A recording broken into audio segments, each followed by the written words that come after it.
నా పేరు కృష్ణరాజు వివిఆర్.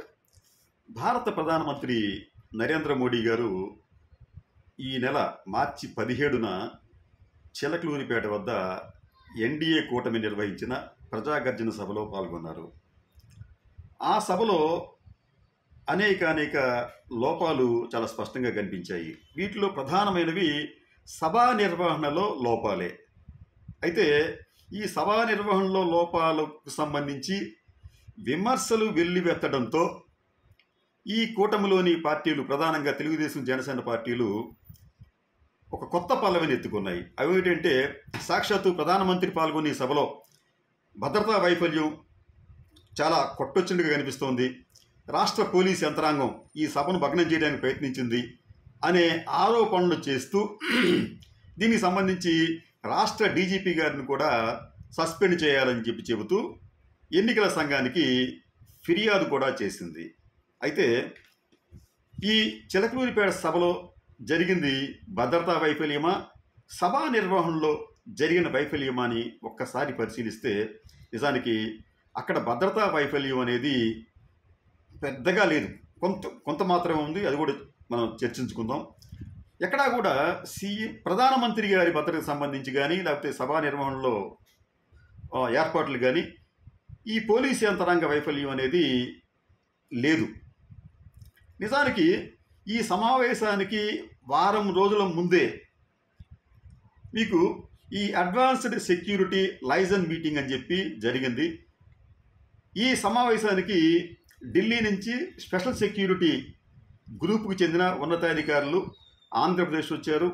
వచ్చి వారు ఈ రాష్ట్ర పోలీస్ యంత్రాంగంతో కూలంకుషంగా చర్చలు జరిపారు. ఆ సభావేదిక ప్రాంతాన్ని కూడా సందర్శించారు. ఈ సందర్భంగా వారు రాష్ట్ర డీజీపీ మన రాజేంద్రనాథ్ గారిని, అలాగే డీజీపీ ఇంటెలిజెన్స్ పిఎస్ రాంజనేయులు గారిని, ఐజీ గుంటూరు జిల్లా జి పాలరాజు గారిని, పల్నాడు ఎస్పీ రవిశంకర్ రెడ్డి గారిని కూడా కలుసుకొని ఆ ప్రాంతాన్ని అణువణువున శోధించి క్లియరెన్స్ ఇచ్చారు. ఈ వేదిక బాగానే ఉంది, చుట్టుపక్కల ఈ సమావేశ నిర్వహణకు ఇది అనువైన ప్రాంతమే అని చెప్పి వాళ్ళు ఒక క్లియరెన్స్ కూడా ఇచ్చారు ఎస్పీజీ. ఆ తర్వాత ఎవరెవరిని ఎక్కడ ఉంచాలనేది సెక్యూరిటీ పరంగా అది రాష్ట్ర పోలీసు యంత్రాంగం ఒక నిర్ణయం తీసుకుంది. ఈ రాష్ట్ర పోలీసు యంత్రాంగం ఈ సాధారణ పోలీసులతో పాటు వారు ఈ మన సెంట్రల్ ఆర్మ్డ్ పోలీస్ ఫోర్స్ వారి సేవలను కూడా తీసుకున్నారు. అలాగే రాష్ట్ర ఆర్మ్డ్ పోలీస్ సేవలను కూడా తీసుకున్నారు. అంటే ఒకవైపు కేంద్రం, ఒకవైపు రాష్ట్రానికి సంబంధించిన సాయుధ బలగాలు కూడా అక్కడ మోహరించారు.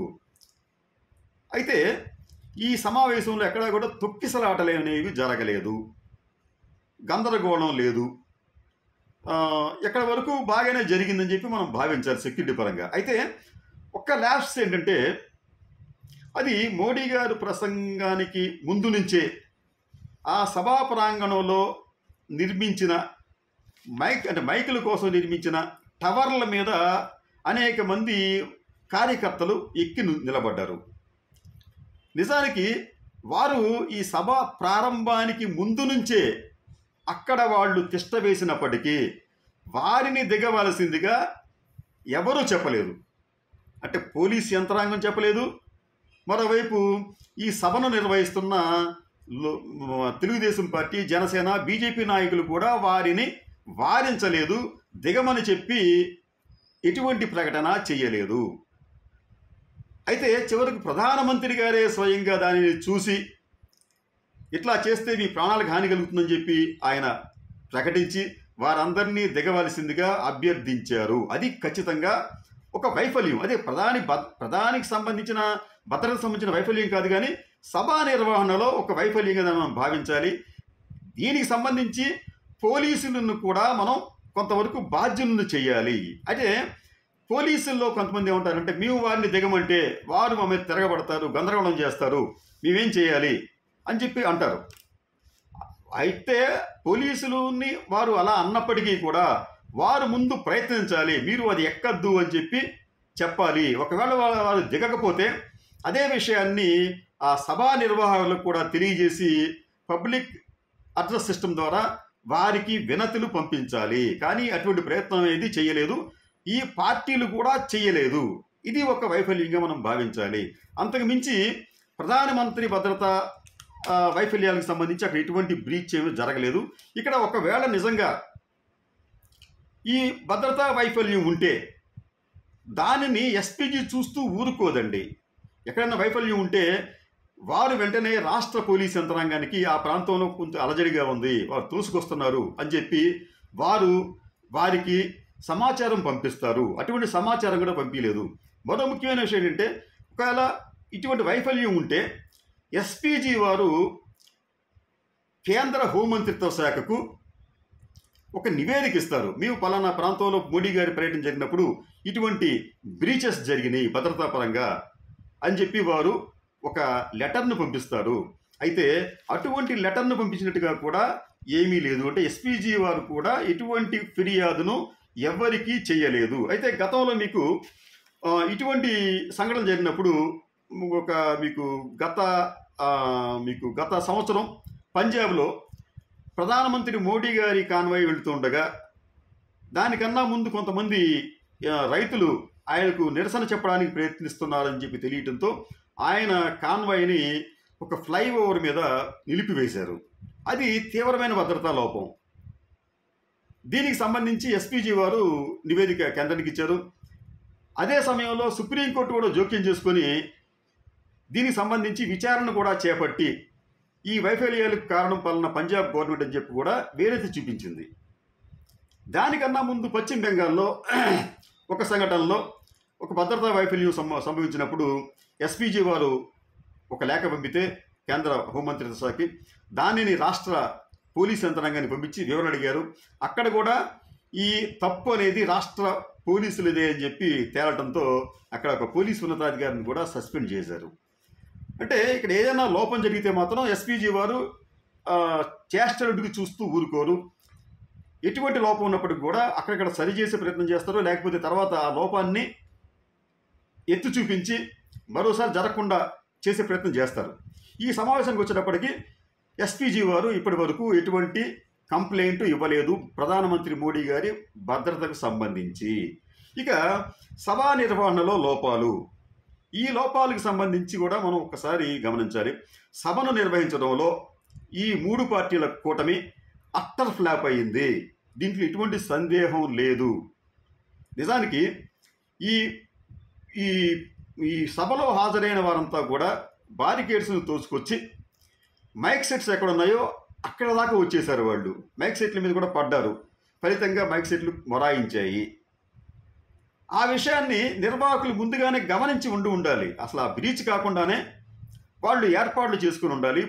పోలీసులు ఏంటంటే ఒక్కసారిగా వాళ్ళంతా వచ్చి మీద పడుతూ ఉంటుంటే అది ఆపడం వారికి కూడా కష్టమే అవుతుంది. అయితే వారు మైక్ సెట్ వరకు వచ్చారు. కానీ దీనికి సంబంధించి ఒక డీ జోన్ అని చెప్పి ఉంటుంది. ఆ డీ జోన్ అంటే ఏమిటంటే ప్రధానమంత్రి గారి సభాస్థలి నుంచి దాదాపు 20 మీటర్ల వరకు ఎవరిని రానివ్వరు. అది అక్కడ వరకు రాలేదు ఈ సభికులు ఎవరో కూడా. కాబట్టి అది భద్రతా వైఫల్యం కాదు. కానీ ఈ మైకుల మీద పడటంతో అక్కడికి వచ్చిన వారు మైకులు మొరాయించాయి. అయితే దీనికి సంబంధించి ఈ కూటమికి సంబంధించిన వాళ్ళు ఎన్నికల కమిషన్కు ఒక కంప్లైంట్ ఇస్తూ దాదాపు 11 నిమిషాల పాటు విద్యుత్ సరఫరా నిలిపివేశారని చెప్పి కూడా కంప్లైంట్ ఇచ్చారు. అది కూడా నామశక్యంగా లేదు. ఎందుకంటే ప్రధానమంత్రి గారు ఇటువంటి సభలు పెట్టినప్పుడు లేదా ముఖ్యమంత్రి గారు ఇటువంటి సభలు పెట్టినప్పుడు వీరు ఏం చేస్తారంటే ఖచ్చితంగా జనరేటర్స్తోనే వాటిని నడుపుతారండి అక్కడ. అంతే తప్ప ఈ ప్రభుత్వం ఈ పంపిణీ సంస్థలు ఇచ్చే విద్యుత్ మీద డిపెండ్ అవ్వరాళ్ళు. జనరేటర్స్ అనేది సభను ప్రారంభించడానికి ముందు నుంచి అయిపోయిన తర్వాత గంట వరకు కూడా వాటిని రన్ చేస్తూనే ఉంటారు.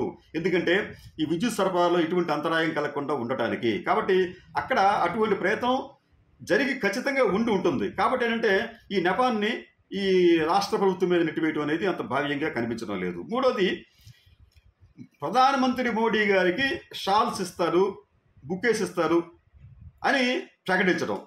నిజానికి అవేవి కూడా వేదిక మీదకి రాలేదు. అక్కడ ముందే నిలిపివేశారంట. నిలిపివేసిన విషయం అనేది సభా నిర్వాహకులు చెప్పాలి కదా.